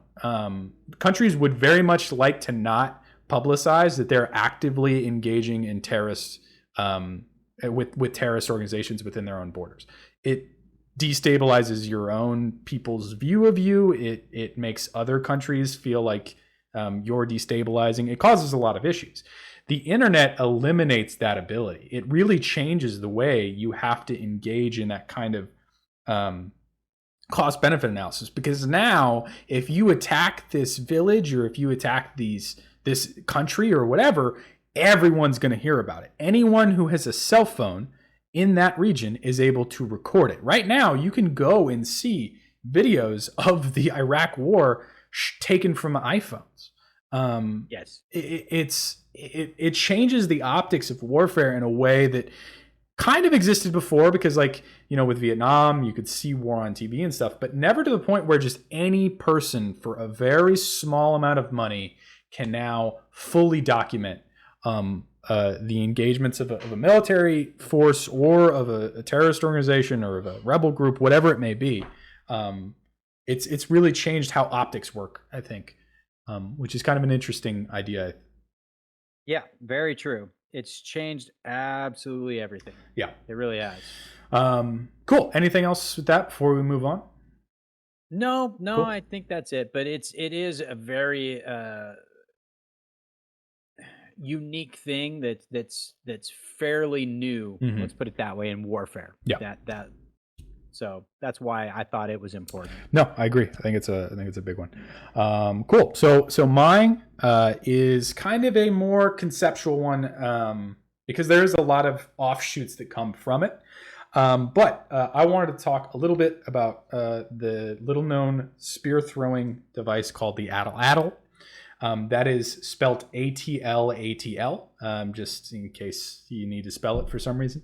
But the idea behind an atlatl is it is sometimes called a spear thrower, but it is a long, it's basically kind of like a long tube or a long stick that has a notch on the side of it. So it almost looks like a hook. And then you actually put a dart inside of that hook. And then using that kind of mechanical leverage, you throw it forward. So when you push the stick forward, it propels the dart down into whatever you're going. Pretty basic concept, and it is a basic concept. It was developed in like Paleolithic times, like upper Paleolithic human history. I think the earliest found version of this was in France. It was just used like 17,000 years ago, apparently, or something like that. But it's important to note that the atlatl has been found on every single continent except for obviously Antarctica and Africa, where it wasn't actually used super heavily there. But everywhere else in the world, it's been used. It was used. Not only was it used in like early human history when Spanish conquistadors came to the Aztecs, they had atlatls. Not only that, but their atlatls could pierce metal armor. They were tipped in a way they could go through armor. Now, obviously, it wasn't the same as the guns that they had at that point, but it just shows how important it was as a thing. And primarily it was used for hunting, to be fair. That was like its initial invention. But the interesting thing about early humans is that there really isn't too much of a distinction in that world of what is used for hunting and what is used for protection.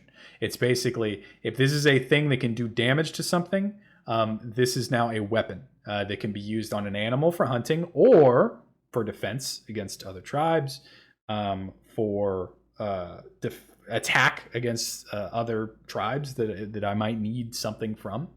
The rate of murder in the Paleolithic times was very high, it turns out.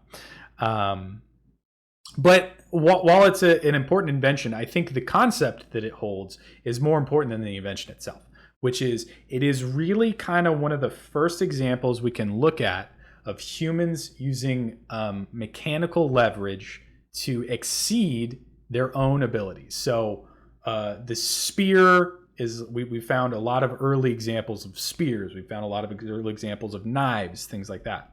But this is really the first tool in human history we can see where it is something I can use to inflict damage on something else or someone else. And I can do it from a distance. And a lot of the work that's happening behind the device is built into the mechanical energy and the leverage that it displays. So a lot of the work is just being done by the thing itself. Now, it's still a decent amount of work to do it. It's not like it's easy. But the amount of force that dart gets compared to the amount of energy put into it is a lot higher. So and this is something that we obviously see throughout the course of human development, is this idea of fighting nature in a way where we kind of make it do something it's not supposed to. That dart is not supposed to be going that fast in any kind of natural sense. The only reason it works the way it does is because we are basically kind of tricking physics into doing what we want it to do because of how its layout is. We're relying on something that wasn't there before. We're creating an advantage that wasn't there before, kind of like a force multiplier. And that same concept is the entire reason the bow and arrow exist. It's the entire reason the sling exists. I know you're a huge fan of the sling. The slingshot, which is still used, I think that's been used in like modern conflicts. The slingshot. Yes. That idea is so important in what humanity becomes, and especially in warfare, because warfare is all about multiplying your force, your force advantage, whether it be through the terrain, whether it be through technology, whether it be through the time of day, whether it be through psychological work, anything you can do to get more out of what you put in is the entire idea of the development of technology throughout warfare. And I think it's a cool example. And if you think it's a cool example, not a sponsor, it turns out you can buy atlatls just like from the internet. If you go to Thunderbird Atlatl, I came upon this. They have like really cool atlatls. They're like anywhere from like $60 to like $100. Again, not a sponsor, but I was honestly shocked when I saw that they still have professional atlatls you can buy. They look beautiful. I might have to get one at some point. But what I thought was, what I like about the atlatl, the sling, bow and arrow, all of those things, is that it's one of those devices are transcendent globally. Okay. The atlatl, more than 23 cultures developed those projectile technologies basically at the same time. Yeah. And at a time where there wasn't any cross-cultural integration. Like, we're talking about people that were on a continent that would never, ever meet a person on another continent. Developing the same technologies at roughly the same times. Yeah, it's called multiple discovery is the theory. It's where multiple groups, cultures come upon the same idea. Yeah, simultaneously and completely independently come upon the same idea. Exactly. Now you can make an atlatl very easily. You go out and you find a stick, and it could be a bent stick, by the way, a little twisty stick. Everybody's like, how do they get the arrows and all their sticks and spears straight? How do they get them straight? It's actually very easy. All you do is you build a fire.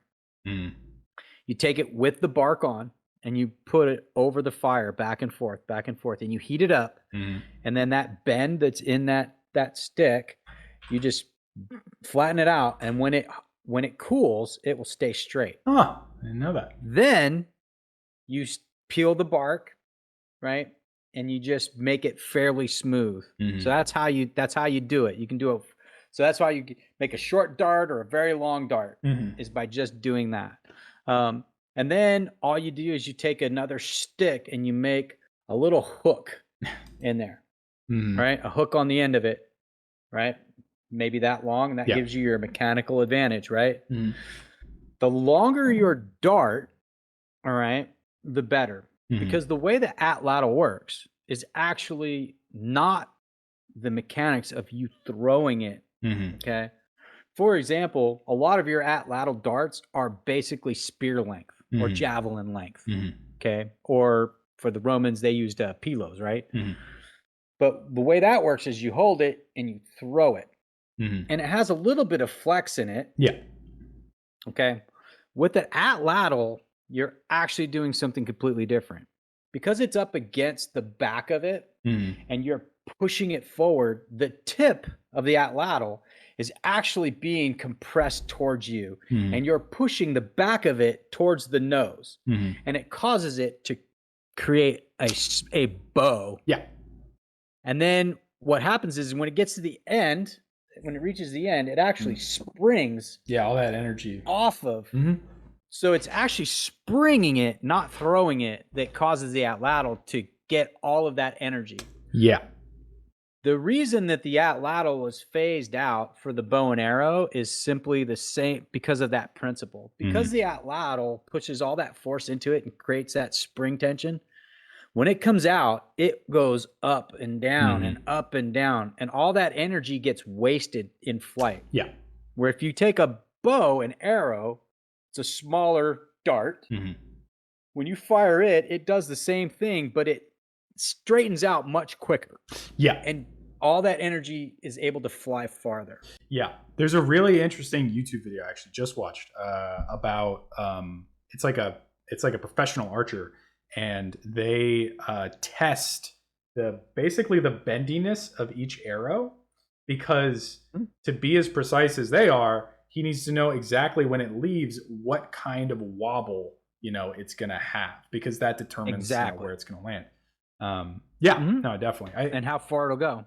Now, the other thing, and I love slings. Yeah. The reason I love slings is because the slings are on every continent except Australia and Antarctica, and they were used by everyone.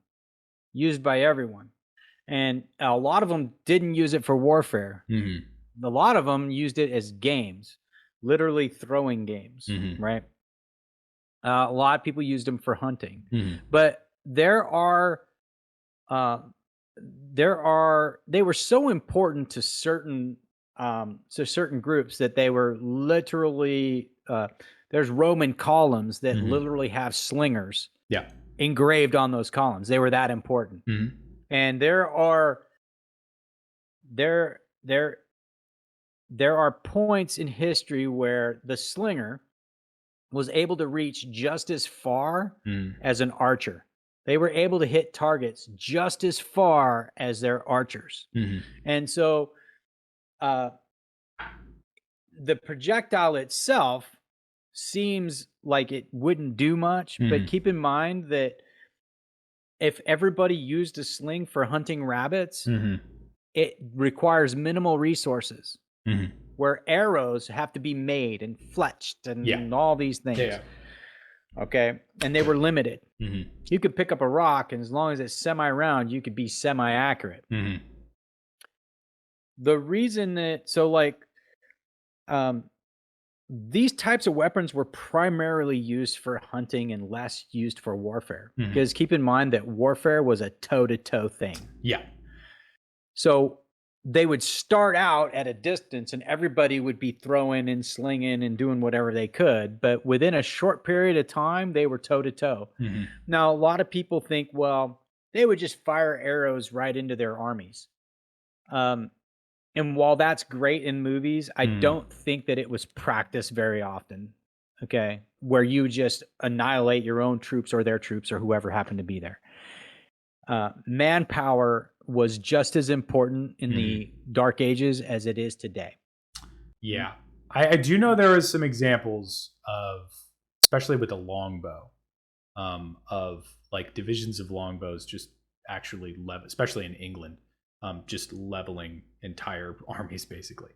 That's true, but that would be minimal. Yeah, Keep compared in mind to that you still have to face all these people. You have to still face the survivors. Okay.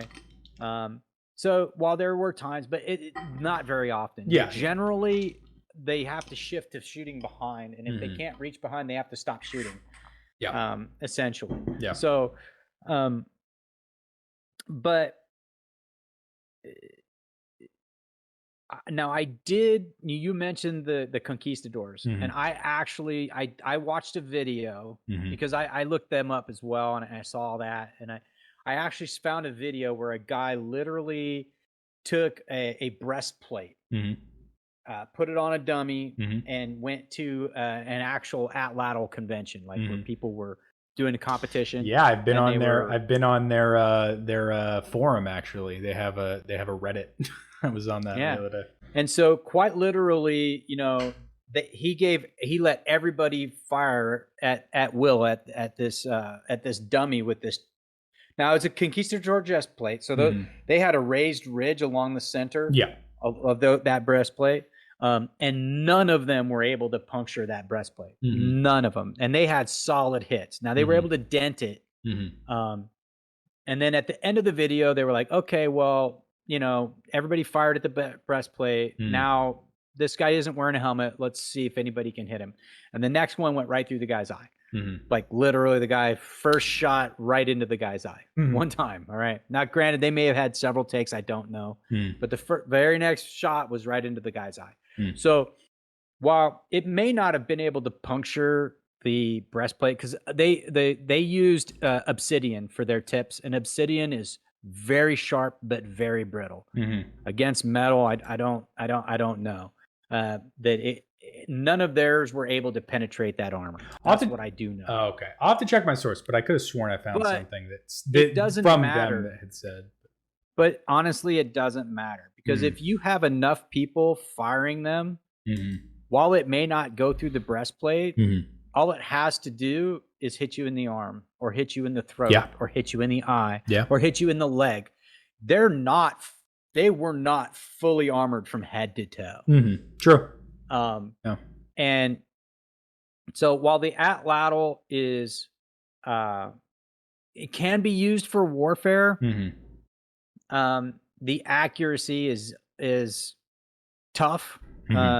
Keep in mind, you'd have to get a lot of repetitions. Yeah. Okay. Its predecessors are significantly better than it is, but and that's why the bow really outdistance it. It isn't it's because of the ability to be more accurate, and the ability to fire and fire and fire and fire and fire and fire, like literally. Yeah, that definitely makes sense. As a again, I wanted to talk about it because it is kind of the first really example of that super important notion that is the it basically is the reason the arrow exists, the reason the sling exists. But yeah, there's I think there's some interesting I find it fascinating that even to this day it's still used by people for fun and for hunting and for everything in between. And it works great for that. I mean, now it works. There's lots of different things, but I know that they did a study on elephants because they were as close to the woolly mammoths as you can get. Nowadays.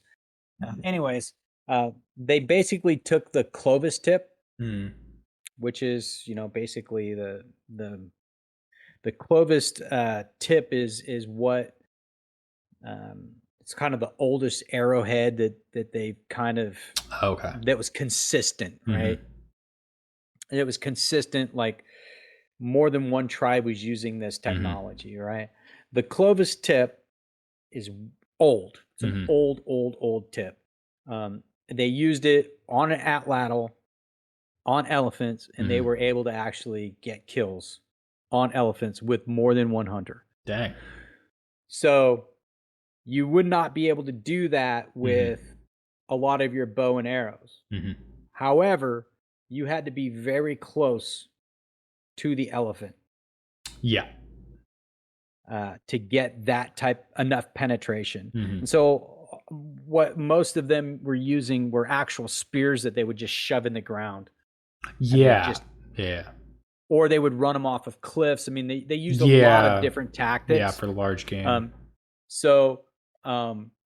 Large game, these things were not very effective. And most of the time you didn't mess with the bear. You let the bear eat what the bear would eat.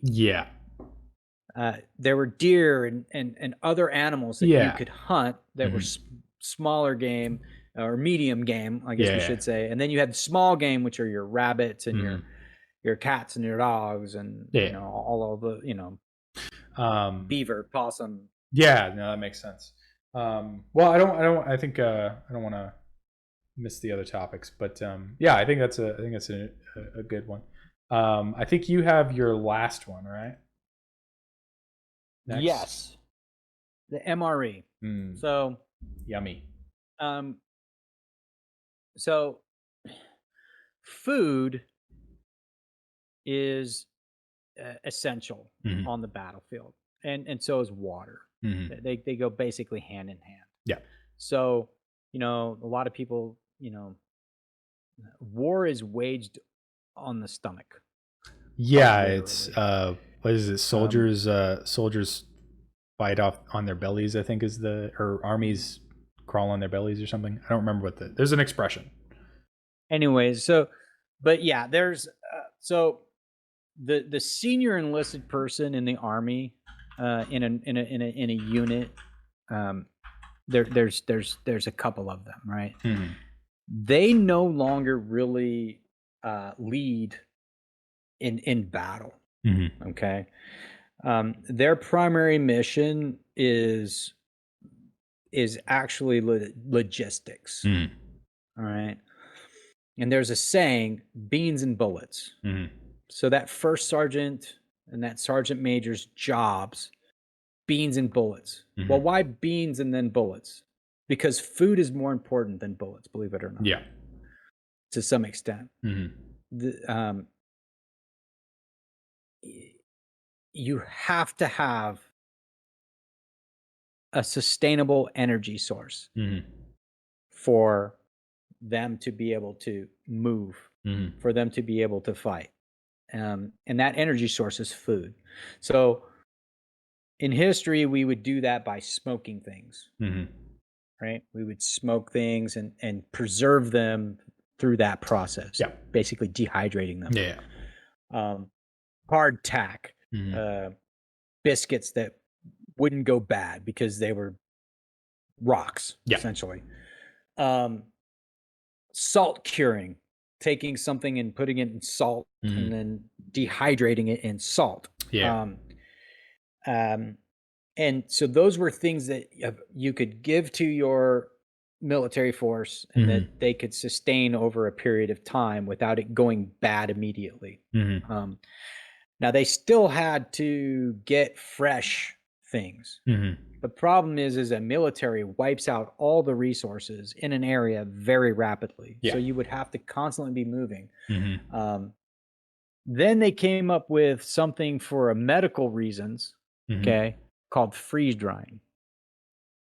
So freeze drying was actually developed as a medical device for being able to, you would freeze dry blood and then transport the blood to the battlefield, so it stayed fresh. For all intents and purposes. We don't do that now. We have this stuff that we put in there for anticoagulation. I'm not really 100% sure on that, but we put something in there so that the blood, so even like when they take blood out of your arm, there's something in the bottom that keeps your blood from doing something. Anyways, freeze drying was that method. But then someone said, hey, you know what? We can use this for food. Now, freeze drying has been used for food in the food industry ever since then because it's amazing. It works great. Okay. Then we developed canning technology, right? For sea rations and things like that. All the way up to the point where we come up to the MRE, meal ready to eat. Now, the cool thing about the MRE, the main difference between it and the sea rations is weight, for starters. The weight of an MRE is substantially less than the weight of a sea ration because of all the aluminum and steel cans. You needed a can opener. You needed to cook a lot of those things. With the meal ready to eat, you can literally open it with your hands, like literally just rip it open. It comes with a spoon and you can eat it cold. You don't have to actually heat anything up. Everything in there you can eat absolutely cold. Some of it is better warmed up, yes, but you can eat all of it cold. Then they developed an MRE heater, which is a bag that you slide the meal into, Mm-hmm. and then you add water. A chemical reaction happens, and Mm-hmm. it heats up. And then it heats that meal Mm-hmm. without any flame or anything like that. Mm-hmm. They make excellent hand warmers, by the Mm-hmm. way. And all that is required is a little bit of water. Yeah. So the cool thing about the MRE is that I'm not sure the numbers on the modern, but back in the day when I was eating them on the regular, they were all of them were over 3,000 calories per. Mm-hmm. So a lot of people, you get 3 of them a day, essentially. Sometimes 4, right? If depending on your unit. Sometimes you'll get 4 a day. And you're like, well, who the heck needs 12,000, 15,000 calories a day? Well, soldiers do. Yeah.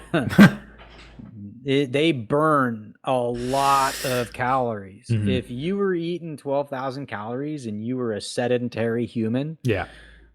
You would gain a lot of weight. Yeah. Now, keep in mind that those calories are the entire thing. You have to eat the coffee, Yeah. the creamer packet, the sugar packet, yeah. the candy, everything in there. Okay, and a lot of times you don't eat everything. Yeah. You'll save some of those things. You would eat the cocoa or eat the juice, all those things. So quite literally, the big thing that food plays a huge part in not just the energy but the morale. And that we've eradicated that with the ability to bring rations to the battlefield. Never before in history have I been able to carry a week's worth of rations. Literally, just carry a week's worth. And it's not that people weren't carrying a week's worth of rations before. It's that they were starving the entire time. Yeah. I can carry a week's worth of rations, okay, and never actually hit the point of starvation. Yeah. I'll get hungry, okay, because I can probably live off of 1 or 2 MREs a day. Yeah. Right. And I can carry a week's worth. I can carry 14 of them, no problem. Yeah. Yeah. They the amount of space they occupy is pretty low compared to when you look at like very limited for what you get. Yeah. The for amount what of calories you get out of it. Yeah. And so it's on there only because food has been the one obstacle in warfare, food and water, that literally every battlefield had to contend with. Where am I going to get food? Where am I going to get water? We've phased that out with these amazing things. And it's something that all we have to worry about is, are there enough of them? And how are we going to deliver them? Which is a different type of problem in and of itself. But that's a logistical issue. Yeah. If that makes sense. Yeah. No, it does. But yeah, more often than not, they get squirreled away by the soldiers. So you always keep a couple. Yeah. So you have them in case they don't give them to you. I found the expression, by the way. It's armies march on their stomach. That's what it is. Or an army marches on its stomach.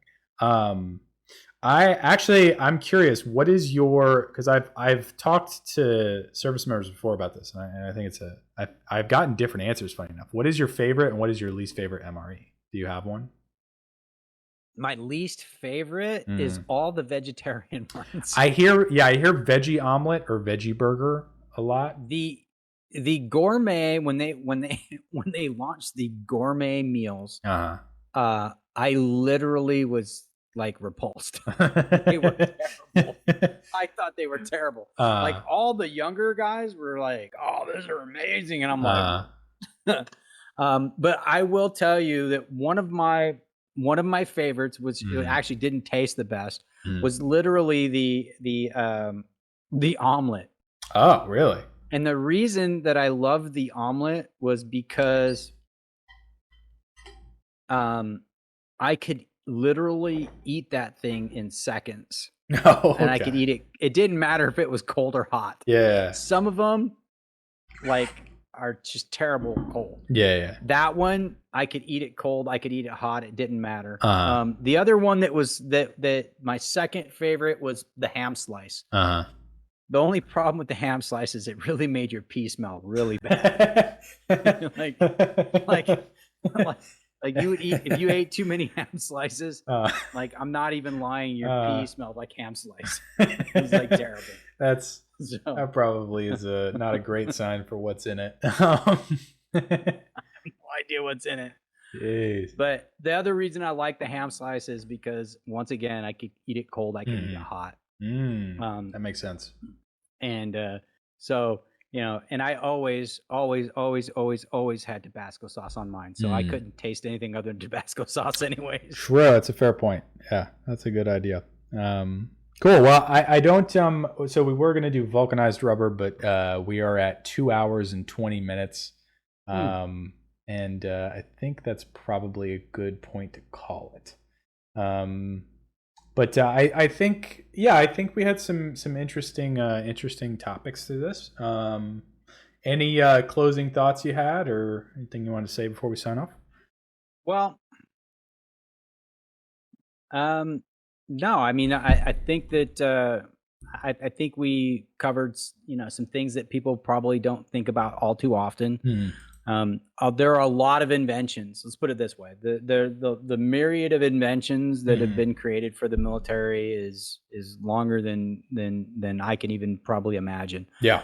To be quite honest, and there are things that are much more important and probably much more glamorous that we could have pulled up and talked about. But those are the things that everybody probably pulls up and talks about. Yeah. So, I think we talked about some things that people know about that, I think everything on this list, everybody kind of is aware of, but we hopefully we put it kind of in a method that had them thinking a little bit differently about those items. Maybe. Yeah, I hope so. But I think it's a fair point to end on. For anyone watching this, you can always check us out on twitch.tv / War Room Podcast. We are going to go live. We don't really have too much of a cadence right now, but make sure to check Twitter at the War Chat or our Facebook at the War Chat. Where we'll post there when we're going live. You can also follow us on twitch.tv and you'll get a notification when we go live. And if you don't want to see the live and you just want to watch it after the fact, we already do have episode 1 loaded. You can check out the War Room podcast on just about anywhere podcasts are available, with the exception of Pandora and Google Podcasts right now, but those are hopefully coming soon. And with that, I really appreciate you taking the time to listen to this. If you do have any ideas for any topics you might want in the future, please do let us know. You can send us a message on Twitter. You can send us a message on Facebook, or you can just email us directly. That's going to be the warchat@gmail.com. Again, follow us where you can. If you do want to see the live videos on YouTube, they are available there as well on the YouTube channel. And we do appreciate you taking the time to sit with us and go through these. I believe the next one we're going to do is probably... the next one we're probably going to do isn't going to be for another week or two. We'll see. We might be able to do one early, but we are going to do a Christmas one, kind of like a Christmas special one we're planning on doing. So that one is going to be about holidays during a war. So we're going to talk about in World War I, what was it like during the Christmas armistice that took place? And there's a bunch of instances of that throughout history, actually, which I think are really fascinating. So we're going to cover that. If you're interested, again, make sure to follow in all those areas, and you'll get notified when we do go live, or you can always see it after the fact via those podcast services. So again, we do appreciate any closing thoughts before we end it. Yeah, just thank everybody that's listening for listening. And if you have any suggestions or ideas, please feel free to throw them out there, and we'll see what happens. Yeah. Thanks. Perfect. And with that, thank you, Kyle. Yeah. And with that, again, that's all we have. Again, this is the War Room Podcast. I am Kyle. This is my co-host, James, and we appreciate you listening. Thank you.